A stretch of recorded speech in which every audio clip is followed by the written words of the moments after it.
of a friend of mine to you. As you know, I have written a best-selling book, It's Who You Know, and I am a massive believer in connection, in networks, and bringing to you some of the awesome people I know so that over a little conversation, you can get to know a little bit more about them.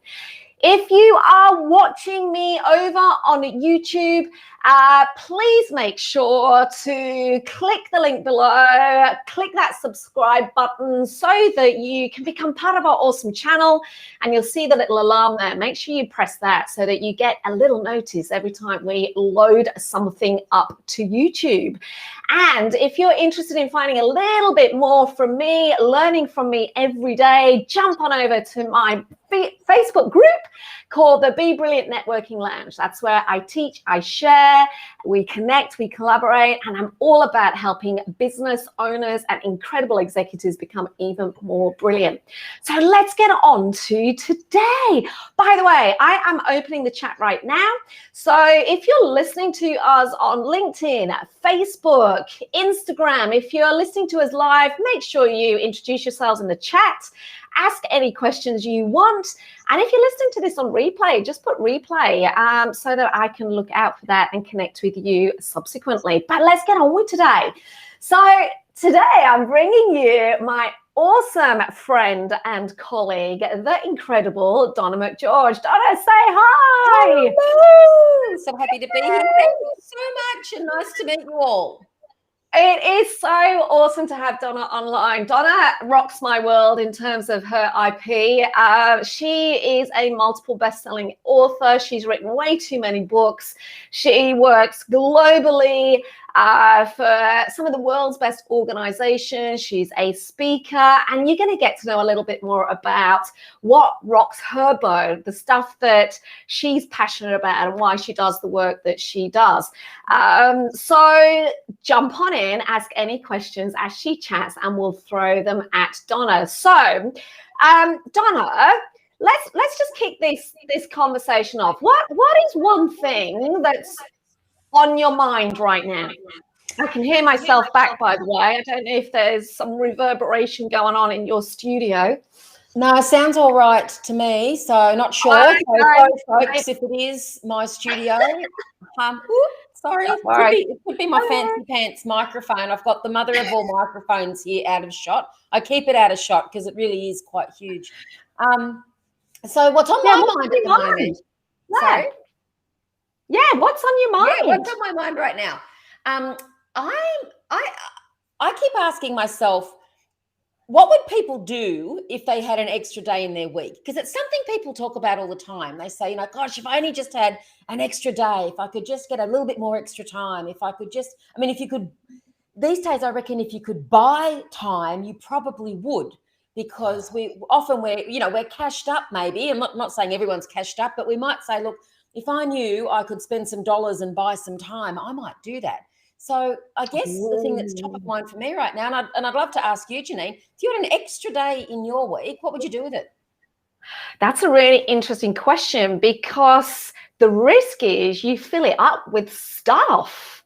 The risk is, I reckon, particularly right now, is we fill it up with work and trying to get through that to-do list and doing more. And I guess what you're asking is, what would I do if I actually had an extra free day that didn't have anything in it?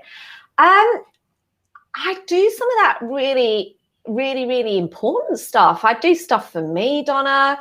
I take some more downtime, and I'd probably do work that related to my bigger impact work, like the stuff that is more about the legacy piece, and exploring that. But equally, I go, it feels like such a luxury to have. It's a luxury, and it's a challenging question. And, right now I know the good people of Sydney are experiencing lockdown, just as the good people of Melbourne and Victoria experienced it last year. And when I would talk to people, so if you think about not being able to go to the office for many of us, that was a commute. So for many people who travel into an office, it was probably about an hour's commute each day, which gave us, in effect, now that we're working from home, we have, a 2 hour refund every day we've been given of our time, which adds up to 10 hours in a week. And so this isn't not, I know, right? This isn't just an academic question. This is actually, so when I spoke to people in Victoria who went through it, so many people did exactly what you just talked about. They just worked longer. It got subsumed into their workday. And one story I heard, which I reckon is so cool, one woman would take her son to school, to preschool every day, about a 3-year-old. And every day it was crying at the gate, clinging to mum and dad's knees, not wanting to go. It was really traumatic. And then during lockdown, they decided to walk to kindy every day, because pre-lockdown, it would be everyone's up in the morning, running around, shoving breakfast down their gob, get in the car, grab your kindy gear, let's go. Whereas during lockdown, they thought, oh, well, I'll use the commute time and we'll walk to kindy. And not one crying incident since when they walked. And she believed it was because she was pretty much taking her little darling from sleep to strangers without any kind of settling period in between. And so the dawdling walk where they'd chat and look at flowers and stuff, by the time they got to kindy, he was fine. And so I think it's a really interesting story around, if you had your extra day, what would you do with it? Even if you said, well, cut it down to a couple of hours a day, a couple of hours a day, what would you do with it? So do you reckon that, I mean, we all hear it, don't we, Donna, where people go, they constantly, it's like busy, I'm busy, I'm busy, I'm busy is the ongoing rhetoric. And I don't know what you're seeing in your work, but I am absolutely having so many conversations with business owners, with executives that feel like they are working harder than ever before, that feel like they are busier than ever before, irrespective of forced lockdown or having to work from home or having to make choices about where they're working. And I guess to get that extra day, what you're saying is, how do you build more capacity into your world? And equally, is more capacity in your world important? So let's go back, and I'd love to hear from people that are listening in as to whether you're feeling busier than ever before, whether you've got spare time in your day to actually think, percolate, all those sorts of things. And what this concept of capacity means to you. So Donna, are you finding the same when you're chatting to people? Are you finding that people are almost at break? They are. So they talk about being out of control. They talk about being overwhelmed. They talk about being fearful of failing at the important things in their world. And it is that they're constantly talking about capacity. I just don't have enough capacity. How do I find more capacity? They may not always use the word capacity, but it's things like, I wish I had more thinking space or breathing space. I just don't, I haven't got enough bandwidth. This is the language that they use. And it doesn't actually take much for you to actually pull it back a little bit. And even just finding 15% in your day can be enough. And I'm being very cautious about using the word more, because I get phone calls a lot, and people will tell me all that they're out of control, overwhelmed, blah, blah, blah, and they'll say, can you help me be more productive? And I'm like, no, I'm not going to help you do more in your day, because we're doing enough. I actually want you to do less. I actually want you to really, I know, right? To just make you vomit a bit in your mouth just then. I need you love the thought of it, of doing less, but then it's like, it is vomit in your mouth of going, oh my God, I'm going to let people down. I can't get through my to-do list. Are you telling me I've got to say no more often? Well, honey, it could take 10 years of therapy to figure that out. But, that's what I'm saying, is it's not about more, better, harder, faster. I think we've been sold a lemon around this notion of working hard, or stretching or pushing ourselves. I really do think we've been sold a lemon, because many people, when the converse of what you were talking about people who are being overwhelmed, etc. I also had people talk to me last year and this year when they suddenly got a sense of what was actually really important. So the woman who walked her kid to kindy, I had another guy say to me, I always thought I was a really present parent, until I went through lockdown and actually sat down every night and had meals with my family. And, plenty of people are now making decisions around I've identified what's important. I want to build some capacity in my world, and I'm going to make decisions about what I accept and take on from a work perspective so that I can create the space for the things that are important. Oh, I love that concept of creating the space. You're almost talking about, you're getting by saying no and getting over the overwhelm, you're almost getting a credit back on time or a refund back on time. And what you're saying is, what are you going to do with that? What are you going to spend it on? Yeah. And why do you think from what you've seen in your work that as individuals getting space into our day, why does it matter? I mean, for me, I go where there's too many of us operating like robots. We're literally getting through days, trying to get as much sleep in. It's like, here we go again. We're back on Groundhog Day. And yet that isn't leadership. That's not leading yourself, leading your team, leading your organization. And yet we need to be able to find that space to think. From your perspective, why is space so important? Well, let's face it, as leaders, that's what we've been employed to do. Our job is to think. And so when a leader says to me, I don't have any space to think, I'm like, well, what are you doing with your time? So do you not trust your team to get on with it? Are you not giving yourself the space to do what you're actually paid money for? And it's really interesting because I talk to, when I'm doing my coaching work with leaders, they'll say something to me like, oh, I had 2 meetings cancel yesterday that gave me 2 hours in my diary. It was so great. I'm like, why are you leaving that to chance? Why are you waiting for something to cancel or to be removed? And then you get this little purple patch in your diary where you get to choose. So I'm not suggesting that people do nothing during, any space time. It's just more actually, rather than waiting for a meeting to cancel and going, now I can think, create that for yourself. Why wouldn't you block out thinking space in your diary? It's as important as any other time that you'd have in your diary. And do you think it is just thinking space? Is it just as simple as putting an hour in your calendar, or are there various other ways that we should be thinking about to build that capacity into our days to ensure that we can actually operate at our best? What other suggestions have you got? Well, there's actually, I think about it, there's 4 spaces that we need to work with. So thinking space is one of them. Breathing space is another. When you hear people say, I just need some breathing space, that's usually a sign for me that people are taking on too much and they're being pulled in multiple directions. And it could be anything, sorry, for parents, it could be kids' sports, it could be obligations with kids, it could be friends, family that are just pulling you all over the place, or it could be team members.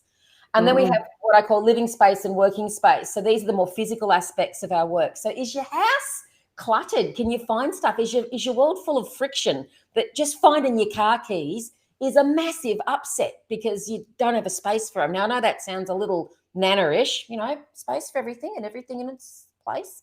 But they're some of the things that we do. And then working space is all around, am I creating sufficient vacuum in my work that means other people can step up? So as a leader, often we step down to fill a gap because we're worried about our team. But it's like, just hold your horses, hang in there, let the gap be for a little while, let the vacuum be created, the space be created for your peeps to be able to step up and into it. And so lots of, don't mean to kind of do the plug, but I'm gonna, I've got a book coming out on this very topic where it's full of things that we can do differently around how we can create some space in each of those. And I've got a little diagnostic coming as well where you can do a check, which is the space that I'll get more bang for my buck if I try to get a refund in first. So.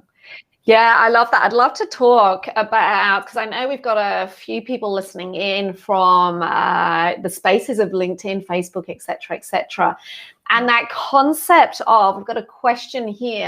I'll ask a question and then here we go. It's like, how do we do it? Here we go. So I think it's this person, and I'd love to know who you are. Hello, you've come up as Facebook user. I think it's about blocking out time and being intentional about taking the time to think and plan. If I don't do this, everything else takes over. Oh my gosh, how true is that? That is so true. And this is why these spaces are all interconnected. Because even if I started with thinking about making my living space more like frictionless, taking friction out of my world, that cannot not impact thinking space and breathing space and working space. And so when you take time out, block it to do your thinking, that cannot not have a beautiful knock-on effect on other aspects of your work. So totally agree.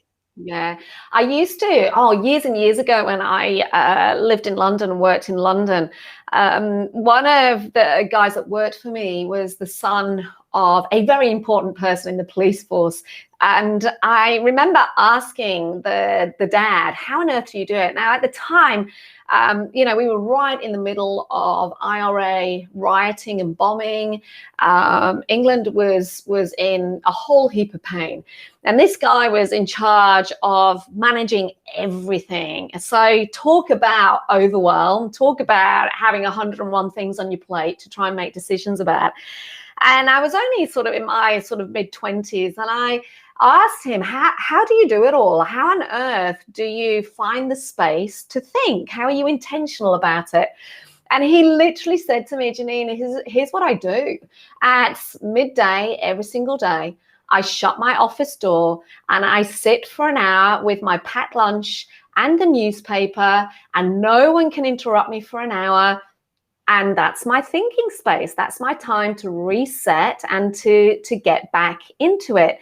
And thinking now in the year 2021, I feel like we have become so busy with being busy that even if you've got the space in your calendar, we've got out of the habit of, as you call, enjoying the vacuum. You talked about the vacuum. We've got out of the habit of enjoying the vacuum and instead filling it up as quickly as possible. And so the very things that we need to be doing as leaders, as parents, as community leaders, as governments, as politicians, whatever it is, requires that time to think, to find the solution, and yet we don't have it. So it's how do we, so what you're saying is we've got to take control of this ourselves. We've got to create the space. In fact, what you're saying is to be the leader of yourself, whatever that is, whether you're a parent, a grandparent, aunt, uncle, executive, politician, whatever it may be, that to be the leader of ourselves, to find the answers, we've got to create the space. You got to have that vacuum. What do you think about that? Yeah, and I heard someone recently describe I've never been a huge fan of the word discipline, and that's because despite all of this, I'm not terribly disciplined about stuff, or maybe it's relative, right? But I've never really liked the word discipline. For me, it always feels like I'm going to get in trouble if I'm being disciplined in something. Anywho, she said the word discipline, she puts it in her head as I'm being a disciple unto oneself. And so when we're in service to ourselves or a disciple to ourselves and we're stepping up into this leadership space, it's around how do I be in service to myself to do the things that I'm meant to do. And, you talked earlier about how, I could let people down, right? Well, with love, maybe you might actually have to let some people down who might be not necessarily as important to you. Now, don't at me, everyone around, I can't let people down. But yeah, sometimes there's people who are a drain on your world. So when you think about, getting a refund and spending it wisely, are you wasting your precious commodity of time in other people's drama, in other people's stuff? Right. And so as leaders, we've got to create that space where we get to just ponder. And it's interesting, I've got a client who I said, you've got to start blocking out time to think. And she went, what would I do in that time? And I said, well, what do you do when a meeting cancels? Oh, I catch up on things. I begin to focus on, stuff that's important. I said, well, you can still do guilty. that. Yeah, it's actually okay to still do that, because how it works is, when you begin to start to block time, it doesn't mean you have to just sit back pondering the world, right? It's not necessarily that. I say to start with, do you create some time where you're just not beholden to anyone, where you don't have to be on? And if this block of time had a wardrobe, it'd be tracky dacks and Ugg boots, right? It doesn't have to be seen by anyone. It doesn't get any exposure to the world. It's just your time to do with whatever you want. And in the short term, we do sometimes play catch-ups. We're doing things that I should have done yesterday. It could be even what I call domestic admin or personal admin, right? Oh, I've got to ring the insurance company. I've got to do some stuff. So you might fill it initially with that as you play catch-ups. And so you might be doing stuff due yesterday. And then you might be, then over time, you start to do stuff today. Then you start to work on stuff tomorrow. And it takes about a month of consistently doing this. Then all of a sudden, your horizon line pushes out.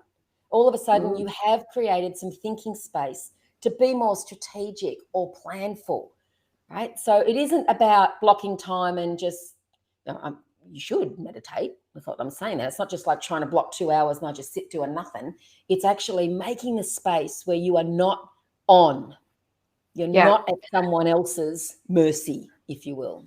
Yeah. And we're not doing that, are we? I mean, what are you saying? People are busy. Yeah, you are. You absolutely have the capacity. But generally, are you seeing that people are exhausted, at the brink of burnout, that they're being pulled in 101 directions, and almost like all of this lockdown that particularly we're experiencing here in Australia right now is adding to people's workload? You've got homeschooling, you've got managing multiple generations in one house, you've got the mental overload of, am I doing the right thing? You've got, in some of our LGAs, the added visual pressure of increased police on the street. And then you've got the mental fatigue around, do I get a vaccination? Don't I get a vaccination? And then you've got, managing play and your health and what do I eat properly and blah, blah, blah, blah, blah. And money. Let's throw the stress of income in there. There's something left to give, right? So all of us have the ability to operate in something called surge capacity. So our surge capacity is when we're full and, well, it's not quite full, but when we're close to being full, and then something happens, our ability to surge and respond to that, we can all do that. And the fear that I have when you rattle off all of that stuff, I'm like, there is not a dot of room right there for anything to go wrong, right? For there to be. So all you need is one of your teenagers to decide to have a meltdown or a bit of a drama, and boom. And sorry to any teenagers listening, I get that. Maybe but to us parents, it's like we're literally holding everything together. It takes one little thing and boom, it just all falls apart. So I think, having a pattern of building what I call adaptive capacity and giving yourself some space. Now, Janine, when I hear that list, I'm not going to make a suggestion around what you're not going to do, but I am going to say you've got to have, you've got to find some form of pressure valve around that. Something has to stop. And this is family meeting time when we go, we're not going to be able to manage this for an extended period. And I'm sorry to the Sydney folks, but I don't reckon you're going to be out of this anytime soon, which means we've got to have a plan here, and we have to build some capacity in as a family where we get to get a break. We get to give each other a break. And that's what you're talking about in terms of this concept of capacity. So those of you that are online, that are watching, that have jumped in, that are listening, I'd love you to put in the chat how you're feeling right now. What's going on in your worlds? Are you feeling, as Donna has shared, this feeling of you're at surge, you're at capacity, you've got no space, you're running around like crazy, keeping 101 balls in the air? And if you are at that space, what would it mean to you to create a little bit of refund of space, as Donna talks about, finding that extra time? How would it make you feel? That's what I'm curious about. If you could get more time in your day or create space in your day, What would you do with that? How would it make you feel? Just put your answers in the chat. Would be awesome. The other thing too is Donna McGeorge is a best-selling author, a global international keynote speaker. She works with leaders and organizations around the world. She's a very good friend of mine. And the reason for this live stream is to bring to you the people I know. As you know, it's all about it's who you know. So, and ask her questions. It's not often you get these international keynote speakers, best-selling authors online ready to answer your questions. So if you have any specific questions you want to ask Donna, please, please, please ask away, and I will make sure that she gets to see them. So if you want ideas, if you want to put in the chat box something you're struggling with right now, that you're finding challenging, stick it in here, because this is your expert here. She is an expert in finding the capacity, the space, that extra time for you to create and do the work that you want to do, be the parent you want to be the leader that you want to be. So on that, so somebody here has just said, it would feel like a breath of fresh air. So love that. Tell me more. What does that being mean? able to breathe. Yeah. I know, someone else. I would just play with my kids, no chores. I know. So how would that make you feel? What else? What else are people experiencing? What would it do to have that space? Donna, your comments on what you're seeing here in the chat. I'm hoping you can see the chat. I'm hoping I'm using this. I actually can't see the chat very well. The way my setup is, it's back to front because it's mirrored. Oh, and so I'm relying on you to read it out for me. So please go ahead and read out what it is. So someone has said it would feel like a breath of fresh air. Somebody else has said I would just play with my kids and no chores. So what's that showing you, Donna, in terms of, the work and what you're seeing? Well, I just think we operate out of default and we do weird things with ourselves. We make the wrong things too important. And sometimes the wrong people, dare I say. And what I mean by that is, there's a study that was done. I wish I could remember her name now. She was a palliative care nurse. And I think it was the 5 wishes of the dying. I think was the book. Bronnie Ware. Yeah. Sorry. Bronnie Ware. Yeah. And no one said, gee, I wish I'd worked harder in my company or, hit all those deadlines. They all talk about, I would have spent more time with my kids. I would have explored things that were of interest to me, etc. And so I understand that in our world, we have to earn money in order to live. I get that. But I do think sometimes we forget the living bit. All right. Yeah. So when we say we're making a living, we forget, actually, we're making a working for many of us. We're not making a living. And so all of you who are saying things like, absolutely, I'd spend time with my kids, just do it. The deadline, organizations aren't going to fall apart if we miss a deadline. And I know that's coming from a productivity person. You're like, what? Miss a deadline? I'm like, what will happen if you get on the floor and roll around with your kids? You'll always get the work done. Your kids won't always be there and be happy to roll around the floor. So for playing more with your kids, I get it. And the breath of fresh air, that's what it feels like when you create breathing space. You actually feel like, now I can breathe. Yeah. It's interesting. Robert Cameron's online. Hey, Robert. Robert is he is the CEO of a major manufacturing company. I know Robert well. And so even at that level, right, this concept of, and he said, I'd spend time outdoors. So it doesn't matter whether you're a parent, an executive, a CEO, a global leader, this concept of time, it is the scarcest resource that we have. The scarcest resource that we have is time. And as you said, and that Bronnie Ware's work is incredible. And I have to say to people, no one ever puts on your gravestone, thanks for clearing your inbox. Thanks for delivering on that project. And yet we've created a society where we are obsessed with doing versus becoming the humans that are being. And my concern at like a big global level is that if we're going to get through this, we've got to start thinking differently. We've got to start leading differently. We've actually got to understand that it is together, the human collective, that is going to help us build the businesses, the communities, the families that are going to survive into the future. And yet we're so busy doing and racing, and we're like, oh my God, I'm busier than ever before. La, la, la, la, la. We actually can't think. I'm curious, is busy the new lazy? And I know that sounds really weird, and I don't mean to make it sound, like let's stick that on a bumper sticker, blah, blah, blah. But really, if I'm so busy that I can't stop to make sure I'm spending my time in the right place, am I just too lazy to do that? Because I'm caught up in this cycle of stuff, right?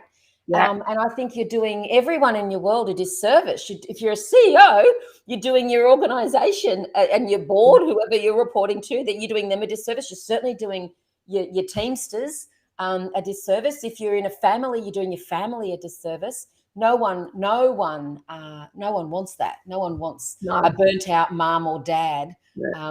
Janine, you've been there. You've had the, mum, why are you so grumpy all the time? Yeah. Yeah. Do you know what's interesting? I read an article the other day where someone challenged this concept of, are we actually busier than ever before? And what they suggested was that if you go back decades, if you go back, let's say, to the 1800s, people then were really busy. Like, they would get up when the sun came up. They had to toil the fields. They had to go and find the food. It was then hours and hours of cooking. They had to find the wood to heat the castles, if they were lucky enough to live in castles, because there was no electricity. People were busier. The masses were busier than ever before. Unless you were loaded and you were gentry, the masses were busier than ever before.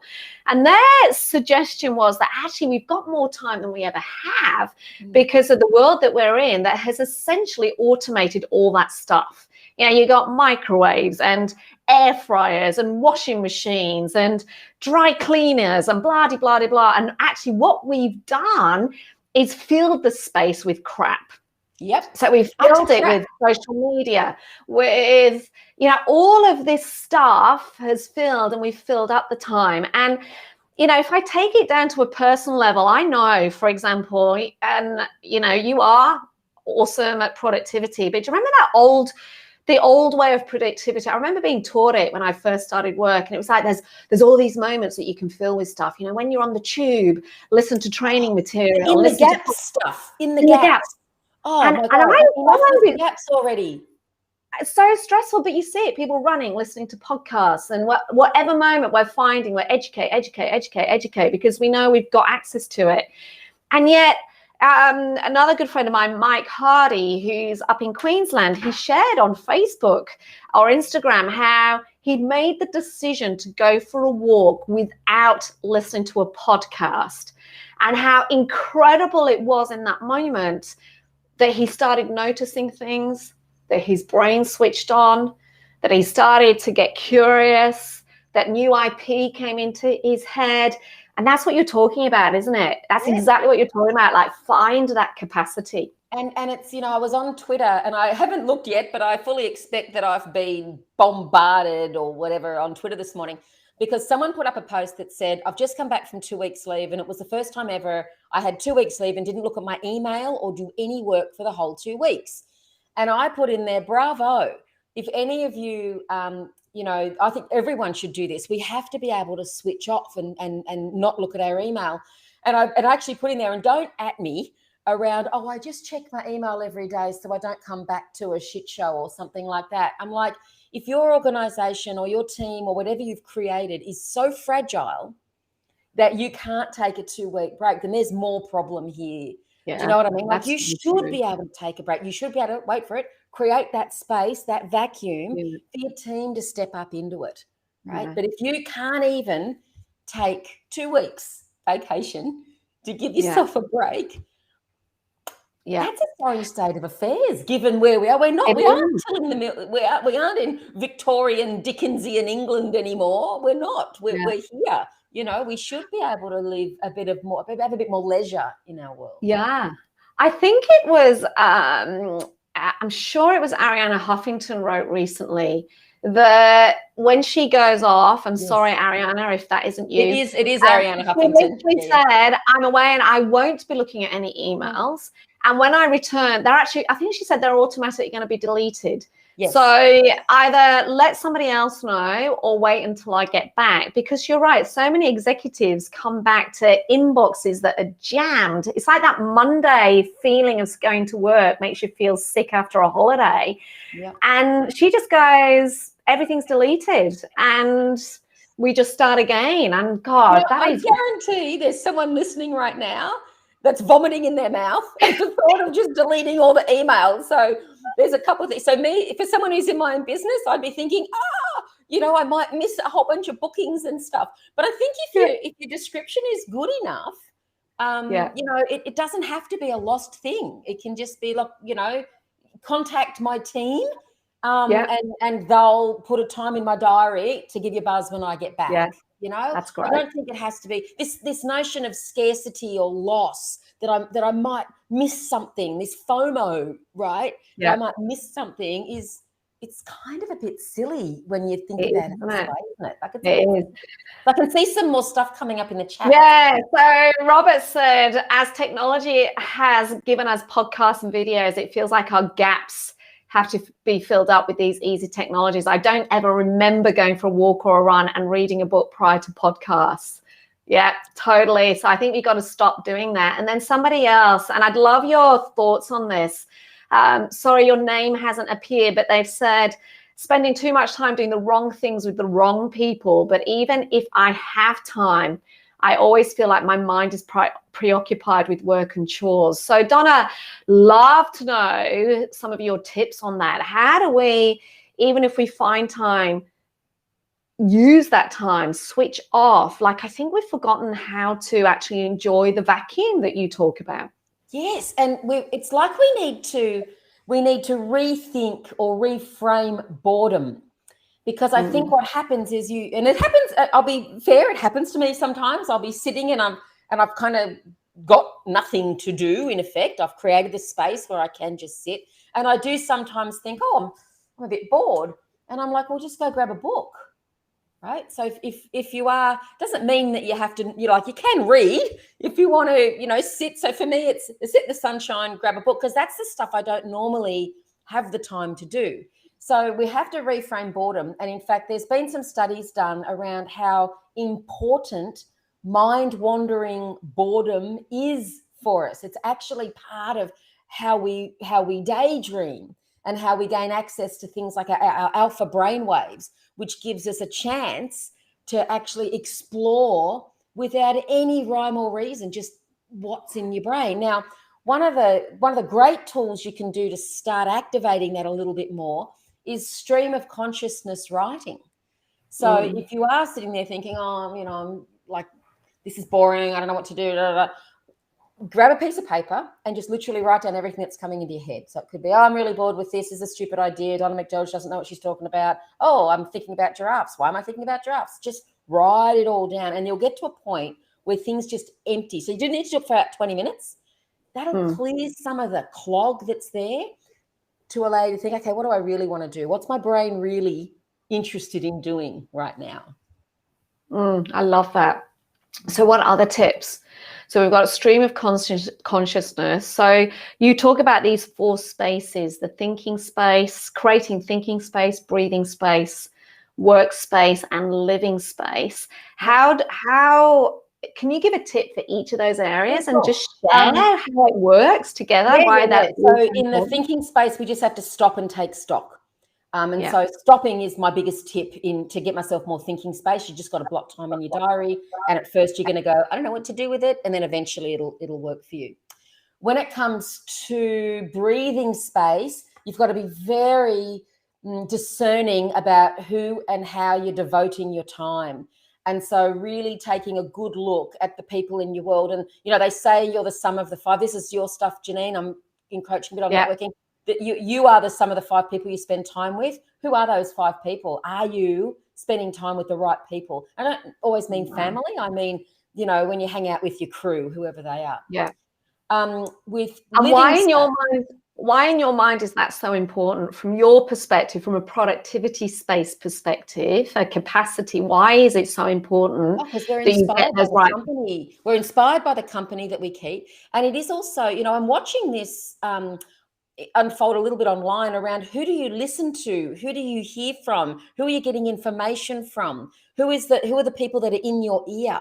And if you're not careful, you can have people in your ear that bring you down or don't create the right energy for you. So, this is an energetic exchange that should create energy, not drain energy.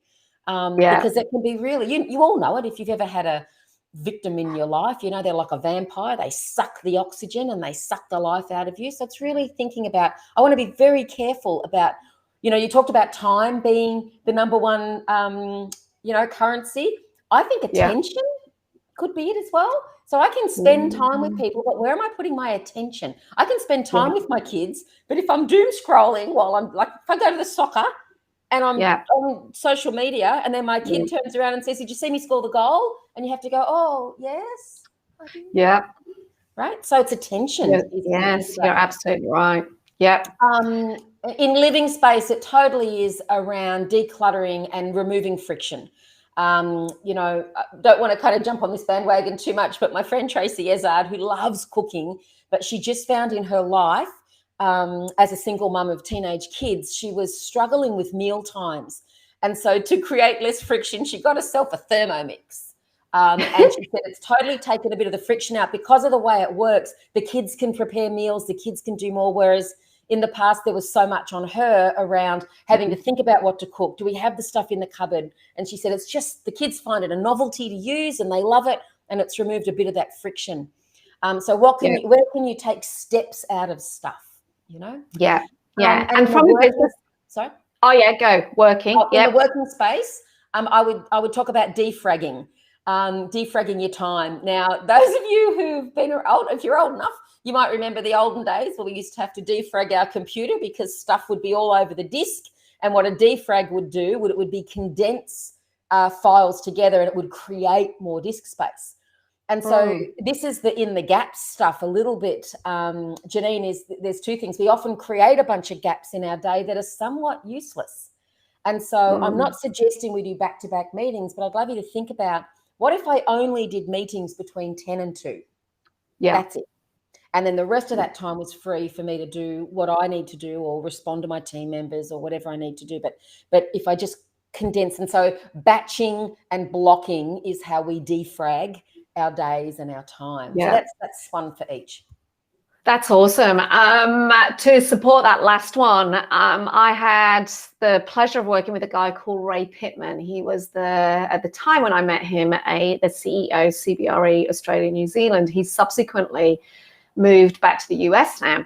And you can find his podcast. I interviewed him for my Unleashing Brilliance podcast. And I can remember, to your point, Donna, he was talking about how he's, as a CEO, at one stage, he was like just in back-to-backs, had no time to think, constantly on the go. And he realized when he looked at his calendar, he'd become a slave to his calendar. And actually, his whole philosophy from a leadership perspective was, I'm all about servant leadership. And so he did exactly what you're talking about. Literally overnight, he blocked out his calendar until, I think it was 9:30, 10 a.m. And that time he'd run, he'd catch up with his kids, he'd think about his day, and he would not take any meetings after 4 p.m.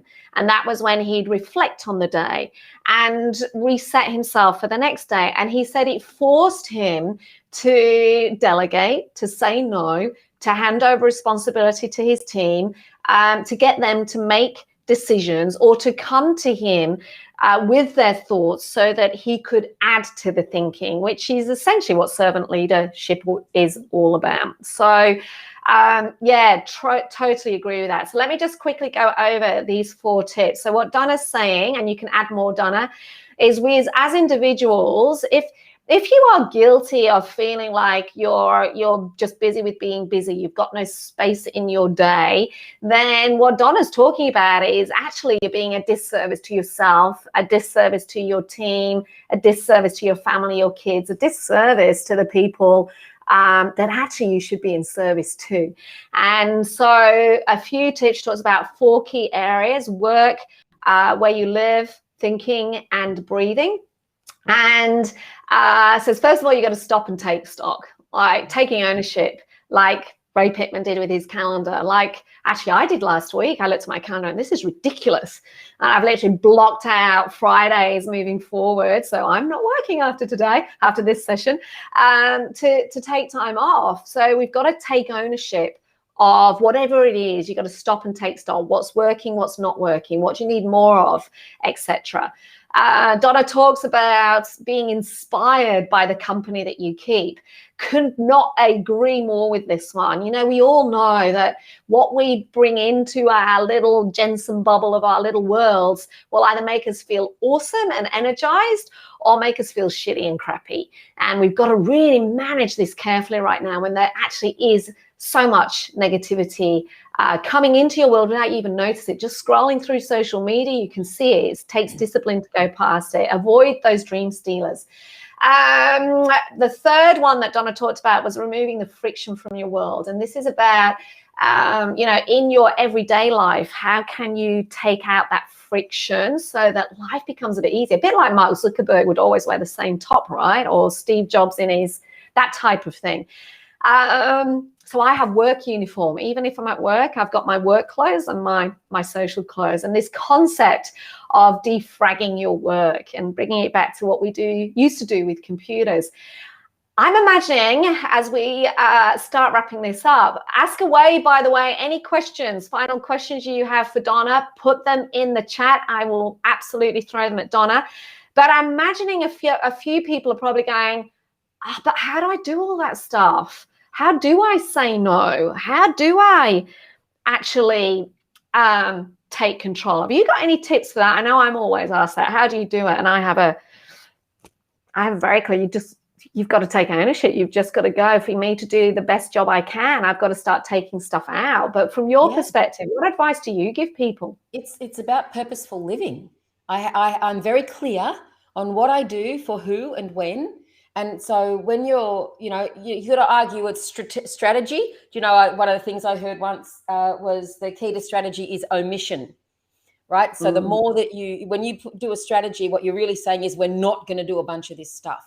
And so when you're clear about what's important, so look, you know, Janine, I know you do work with people around really identifying what is important to you. And if, you know, I'm not really wanting to plug someone else's book, but we all stand on the shoulders of the fantastic Stephen Covey, who wrote his 7 Habits of Highly Effective People.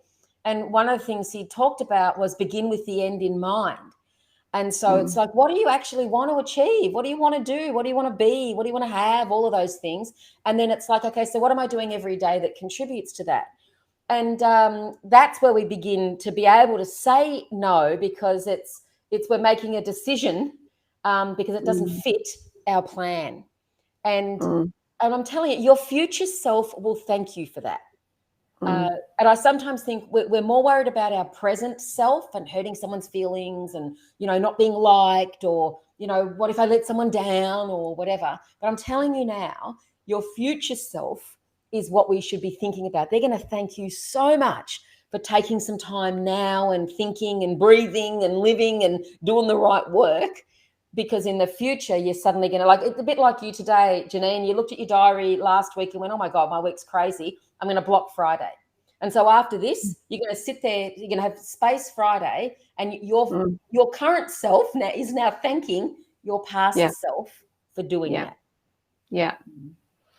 So to answer your own question that we started off this conversation with, as we wrap this up, you know, your thing that was on your mind is, what would you do if you had an extra day or a free day? What would you do? Reading. And the reason I choose reading is it's my number one thinking tool. And I know that my work with my clients or my peeps, my writing, everything is negatively impacted when I stop reading. And so my extra day would be, quite frankly, sitting on my balcony in the sunshine or the shade, depending on the temperature, sipping on a cup of tea and consuming books, because that's my number one tool that helps me do my thinking, do what people hire me for, which is for my thought leadership. Yeah.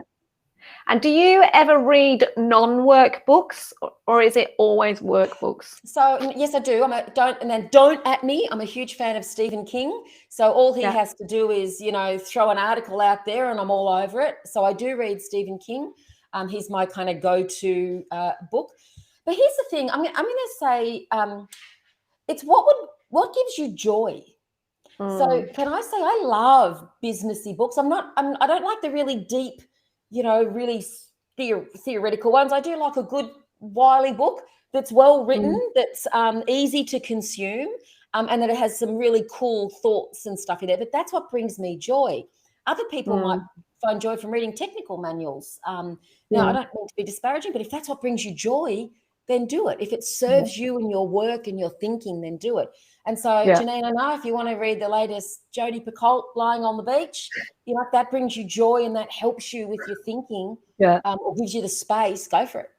Yeah. You see, I've worked out that I can't read work-related books because I'm like you. I love biographies. I love learning. I'm literally absorbed. Same thing. The more I read, the more I learn, the more I can serve my clients. And what I've learned about myself is if I read that stuff too close to bedtime, I can't switch my brain off because my brain kicks in. So my hack is I literally read teenage dystopian fiction and fantasy. So talking the Hunger Games kind of stuff? Is that what we're doing? Yeah, I'm not into the romance ones. All of those I call them the vanilla style books. I can't because I get bored reading vanilla books and then I switch to the workbook. So it has to be something that's fantasy, dystopian. Yeah, Hunger Games. I'm currently reading. I can't remember Cassandra Clare's stuff. But it's literally, it fuels my fantasy and my imagination, and I get dragged into the story. I think Stephen King gets a bad rap for being a horror writer. Now, he wrote a few pretty good horror books. It's like he's written hundreds of books, and he's now well in his 70s. And when he was in his 20s, he wrote a few horror books. But not many people know he wrote The Shawshank Redemption and The Green Mile, some beautiful novels, right? And so he's got a great fantasy series called Dark Tower. It's 7 books. And it is he knows the arrogance of this and he gets it. But he says that they were his version of doing something like the Lord of the Rings, right? It's his version of a fantasy kind of somewhat dystopian world called the Dark Tower. Have a look at those. They're my kind of comfort books. I'm sure everyone has comfort books. So sometimes I do stop and I'll read a comfort book, something I've read 10 or 20 times, and I'll read it again because I just love the story. So I do and it gets you away. Donna, it's been an absolute joy to chat to you today. As always, to people that are watching, this is all part of me bringing into your world people that I know, letting you hear their thought leadership, their thoughts on the world. If you've loved what you heard, please leave us a comment. If you're watching on YouTube, please subscribe to my channel. Donna McGeorge is also on YouTube. If you've got any questions subsequently, if you're watching this in the replay, just put replay and put your comment away, and I will make sure I answer or I'll pass it on to Donna. Donna, some final words as we say goodbye, and thank you to the people that have stayed with us all the way through this live stream. Look, my final word is really something I touched on before, which is around what could you do today that your future self would thank you for? And I think it's a really great way to close it off today. What would you do today? What could you do today that your future self would thank you for? I love that. Thanks, Donna. It's been awesome to chat to you. Have an awesome day. See ya, and thank you.